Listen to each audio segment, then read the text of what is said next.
Hello everyone, well I am Ranveer Kumar, your fan, your well wisher, छोटा मोटा English teacher. आज मैं आपके सामने 15 यूजफुल वर्ड्स लाया हूं जो आप अपनी डेली लाइफ में इंग्लिश बोलने के समय यूज करते हैं। बिकॉज इंग्लिश है क्या? English is a mixture of language and there are many people who always use English in daily life. This is a mother language right now. There are many Indian people who always use English in their daily life. So do not hesitate to speak English.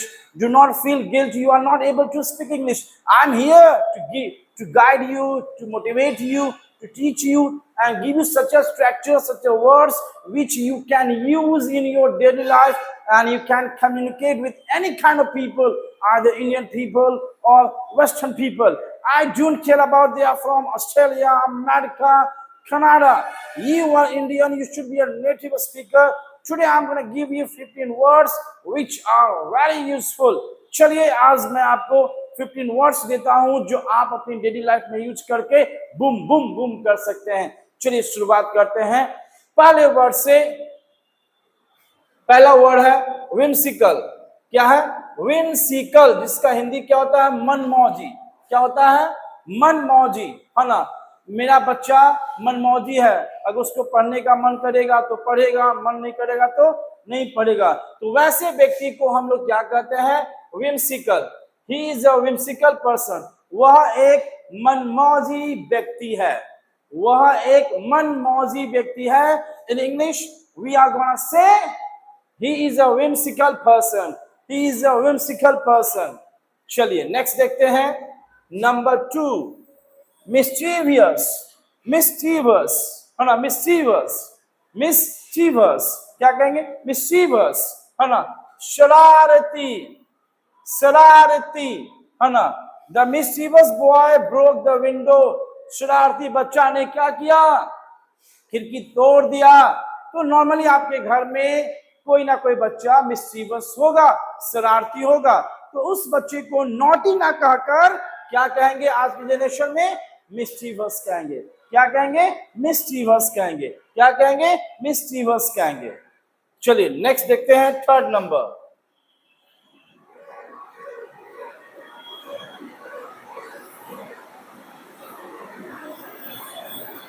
Third क्या है? Talkative, बातूनी। तो घर की पुतों, घर की सास या भारत की औरतें में ये गुण होता है। They are talkative, they are talkative. उनको सिर्फ समय चाहिए, पूरे जहान का डिस्कशन करना शुरू कर देंगे। तो वैसे व्यक्ति को जो बातूनी होता है उसे हम इंग्लिश में क्या कहते हैं? टॉकेटिव कहते हैं। क्या कहते हैं? हमारे क्लास में एक बच्चा है जो खूब बात करता है, खूब गोल गोल गोल बतियाता है। उसका नाम है हनी। वो खूब बात करता है ना। तो वैसे व्यक्ति को हम लोग क्या कहते हैं? टॉकेटिव करते हैं। चलिए नेक्स्ट क्वेश्चन, नेक्स्ट वर्ड देखते हैं। नेक्स्ट वर्ड क्या है? ब्लंट। क्या है? ब्लंट। ब्लंट का हिंदी क्या है? मुंहफट या स्पष्टवादी। मुंहफट होना भी बहुत जगह जरूरी है ना। अगर बहुत जगह मुंहफट नहीं होंगे तो बहुत कुछ हासिल भी नहीं होगा। लेकिन ये माउथ है, ये मजल जो थोथना है, ये बहुत कुछ कराता है। तो मुंहफट होना जरूरी है, स्पष्टवादी होना जरूरी है, लेकिन परिस्थिति को देखकर, है ना, स्थिति को देखकर, सामने वाले व्यक्ति को देखकर, है ना। तो अगर कोई व्यक्ति मुंहफट है ना, he is blunt but honest. वो मुंहफट तो है लेकिन वो ईमानदार है। वो आपके मुंह पे 4 बात बोल देगा, एकदम सामने बोल देगा, मुंहफट की तरह। उसको डर नहीं है लेकिन उसमें ईमानदारी। इसका मतलब कि आपको लगता है कि मुंहफट है, कुछ भी बोल देता है, लेकिन भैया उस व्यक्ति में क्या है? ईमानदारी है। तो वैसे व्यक्ति को जो स्पष्टवादी है या मुंहफट है उसको इंग्लिश में क्या कहते हैं? ब्लंट कहते हैं। चलिए नेक्स्ट देखते हैं। नेक्स्ट क्या है? स्टबर्न। क्या है? स्टबर्न। तो नॉर्मली जो बच्चे जिद्दी होते हैं, मैं भी अपने समय में जब मैं स्कूल जाता था तो हमको लंच में ये चाहिए, ये चाहिए, ये चाहिए, वरना हम स्कूल नहीं जाएंगे। तो हम भी जिद्दी करते थे, तो हम भी जिद्दी थे। तो उस कंडीशन में जब कोई व्यक्ति इंसान जिद्दी होता है तो उसे इंग्लिश में हम लोग क्या कहते हैं? स्टबर्न कहते हैं। क्या कहते हैं? Stubborn. He is too stubborn to change his decision. वो इतना जिद्दी है कि अपना फैसला बहुत जल्दी क्या कर लेता है, बदल लेता है ना।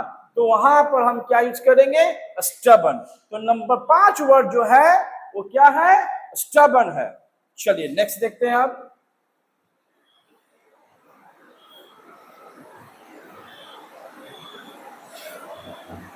नेक्स्ट नंबर 6 जो है स्लगिश, है ना, स्लगिश, सुस्त।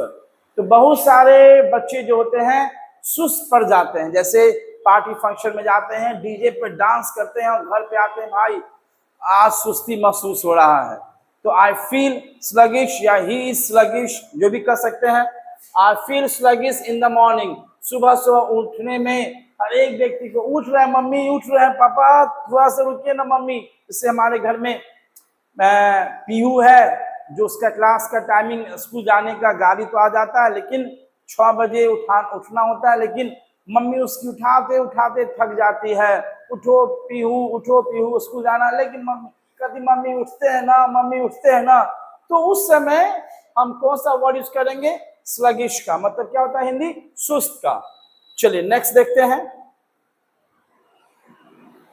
स्लैकर क्या है, कामचोर। क्या है, कामचोर। क्या है, कामचोर। तो नॉर्मली आज के अधिकतर जो बच्चे होते हैं घर के, वो कामचोरी होते हैं। मम्मी मुझे पढ़ना है, मम्मी मुझे लाइब्रेरी जाना है। अरे भैया घर का काम है, उसमें आपको कामचोर स्लैकर बनने की क्या जरूरत है। घर का काम नहीं कीजिएगा तो मम्मी अच्छा अच्छा खाना कैसे बनाएंगी, पापा अच्छे अच्छे गिफ्ट कैसे आपको देंगे। तो घर का काम करने के लिए कामचोर ना बने। तो वैसे व्यक्ति को हम लोग इंग्लिश में क्या कहते हैं, स्लैकर कहते हैं। हिंदी क्या होता है, कामचोर। He is a slacker and avoids work. वह कामचोर है और काम करने से क्या करता है, बचता है या कतराता है, उसे हम क्या कहते हैं, स्लैकर।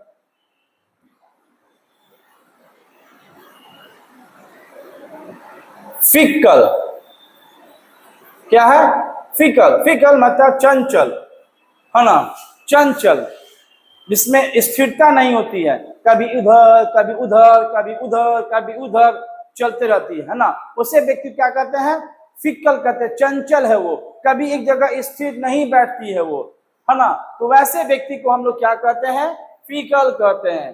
ही is fickle in his decision. वो अपने फैसले में अस्थिर है, मतलब उसका डिसीजन क्या होता है, हमेशा बदलते रहता है। तो वैसे इंसान को भी क्या कहा जाता है, फीकल कहते हैं। क्या कहते हैं, फीकल।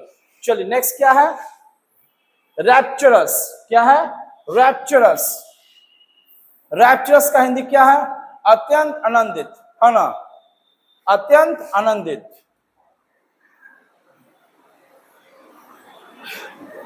अत्यंत आनंदित, रैप्चरस। क्या है, रैप्चरस का हिंदी क्या होता है, अत्यंत आनंदित,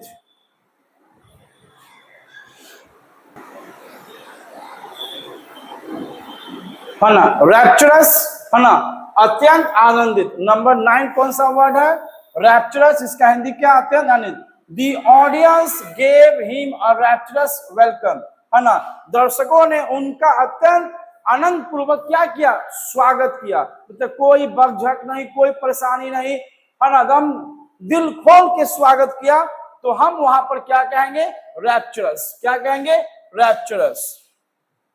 चलिए नंबर 10 देखते हैं।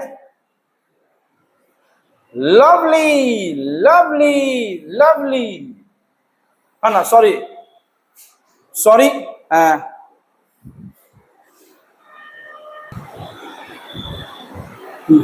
चलिए सॉरी, थोड़ा सा बीच में कुछ प्रॉब्लम है।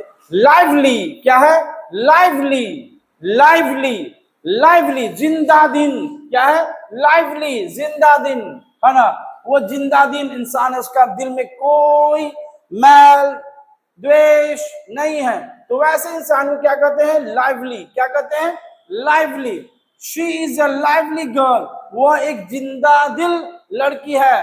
वो किसी के प्रति अपने दिल में कोई द्वेष, कोई मैल नहीं रखता है। तो वैसे इंसान को क्या कहते हैं, लाइवली। क्या कहते हैं, लाइवली। तो नंबर 10 का आंसर, 10 का क्या मीनिंग है, कौन सा मीनिंग है, लाइवली, जिसका हिंदी क्या है, जिंदा दिन या जीवित। है ना। चलिए नेक्स्ट देखते हैं। सैसी, चुलबुल या बेकार। चुलबुल इंसान, मुंदी बदनाम हुई, चुलबुल चुलबुल। चुलबुल पांडे, सलमान खान का एक पिक्चर आया था दबंग, जिसमें उनका नाम क्या था, चुलबुल पांडे। इसको हम अंग्रेजी में क्या कहते हैं, sassy. She gave a sassy reply, है ना। वो ऐसा रिप्लाई दिया इसमें आदमी बेकाबू हो गया। क्या हो गया, बेकाबू होगा। वैसे इंसान को क्या कहते हैं, सैसी, जो क्या है, चुलबुल है। जैसे हमारी बच्ची, आपकी बच्ची जो घर में होगी वो सैसी होगी, चुलबुल होगी, है ना। तो ऐसे व्यक्ति को हम अंग्रेजी में क्या कहते हैं, सैसी। तो 11 वर्ड मीनिंग क्या था, सैसी था। चलिए अब नेक्स्ट वर्ड मीनिंग देखते हैं। नेक्स्ट मीनिंग क्या है भाई, नेक्स्ट मीनिंग हम लोग देखते हैं। नेक्स्ट मीनिंग चलिए हम लोग देखते हैं। नेक्स्ट मीनिंग क्या है, नाइव। क्या है, नाइव। क्या है, नाइव, भोला भाला। वो बच्चा बहुत भोला भाला है। क्या है, नाइव, मेरी बच्ची बहुत भोली भाली है, नाइव, है ना। He is too naive to understand their problem, है ना। वह उनकी योजना समझने के लिए बहुत ही क्या है, भोला भाला है। उसके प्लान को, मतलब उस व्यक्ति को कोई भी धोखा दे सकता है। वैसे व्यक्ति को हम लोग क्या कहते हैं, नाइव कहते हैं। क्या कहते हैं, नाइव, जो भोला भाला है। तो हमारे कुछ ऐसे मंत्री हैं जो बहुत भोले भाले हैं। चलिए नेक्स्ट देखते हैं। नेक्स्ट क्या है, babbler mouth. Babbler, blabber mouth. Blabber mouth, बहुत बोलने वाला इंसान, है ना। तो घर की पुतो और घर की सास, जब एक बार दोनों में झगड़ा हो जाता है तो कोई भी नी डाउन, कोई भी झुक नहीं होता है। मैं बड़ी हूं, मैं बड़ी हूं, मैं बड़ी हूं। दोनों में घमासान युद्ध होता है ना। किसी का मुंह बंद नहीं होता है। तो हम वहां पर क्या कहते हैं, बैबलर माउथ। क्या कहते हैं, बैबलर माउथ, बहुत बोलने वाले इंसान क्या कहा जाता है, babbler mouth. Don't tell him your secret because he is a babbler mouth, है ना। उसे अपना राज मत बताओ, वो बहुत बातें बोलता है। उसके मतलब उसके पेट में बात नहीं पचेगा, वो आपके बात को उगल देगा। तो वैसे इंसान को हम लोग क्या कहते हैं, बैबलर माउथ। चलिए सेकेंड लास्ट देखते हैं। मैंने कहा था कि today I'll give you 15 words which are very important to speak out English, and these words are very important to convince, to motivate, and casual anyone. How to casual anyone? These words you must be used in your daily life, and you can casual easily. You can butter up easily. Next क्या है, arrogant, arrogant, घमंडी, घमंडी, घमंडी। So there are many people who say Amir Khan is arrogant, है ना। अब बात सही है कि नहीं पता है, but I have heard this statement on new channel. There are many people, there are many audience who say Amir Khan is an arrogant actor, वो एक घमंडी actor है। तो I'm not sure he is an arrogant actor, yes या no, but there are many people who are arrogant, है ना। तो arrogant का मतलब क्या होता है, घमंडी। He is arrogant about his success, वो अपनी सफलता पर घमंड है। उसको अपनी सफलता पर क्या है, घमंड है। तो भाई क्यों नहीं घमंड होगा, उसके पीछे उसने समय दिया, मेहनत किया, संघर्ष किया, तो आज उसे आप घमंडी कहते हैं। He is arrogant? No, he is not arrogant. You never ever realize his past work. So arrogant का हिंदी क्या होता है, घमंडी। चलिए आज का लास्ट वर्ड क्या है, rude.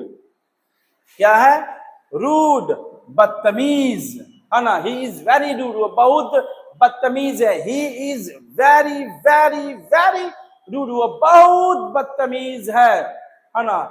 Don't be rude to your elders, है ना। अपने बड़ों के साथ बदतमीजी ना करो, अपने बड़ों के सामने रूड नहीं हो। ये हमारी संस्कृति में नहीं है। बड़े, एक के साथ रहिएगा तो हमेशा कुछ ना कुछ अच्छा ही सीखिएगा। तो आज मैंने आपको लगभग 15 वर्ड्स दिया है which are important, not only important, very important. तो इस सारे वर्ड्स को आप क्या कर लेंगे, याद कर लेंगे। ऐसे ऐसे वर्ड्स का सेशन मैं फिर अपने YouTube चैनल पर लाने की कोशिश करूंगा और लाता रहूंगा, जिससे आपका इंग्लिश बोलने वाले वर्ड्स जो इंपॉर्टेंट होते हैं, जिससे आपको कम्युनिकेशन में प्रॉब्लम होती है, मैं धीरे धीरे उसे रिड्यूस करने की कोशिश करूंगा। I will reveal my magic, you will reveal your magic. This is the art tool. You can subscribe my YouTube channel RK Spoken Zone. When you are new subscriber, new viewers, this is my request, you must subscribe my YouTube channel RK Spoken Zone. चलिए फिर मिलेंगे कुछ नए words के साथ, धमाका words के साथ, जो आप डेली लाइफ में यूज कर सकते हैं। तब तक के लिए जय हिंद, जय भारत।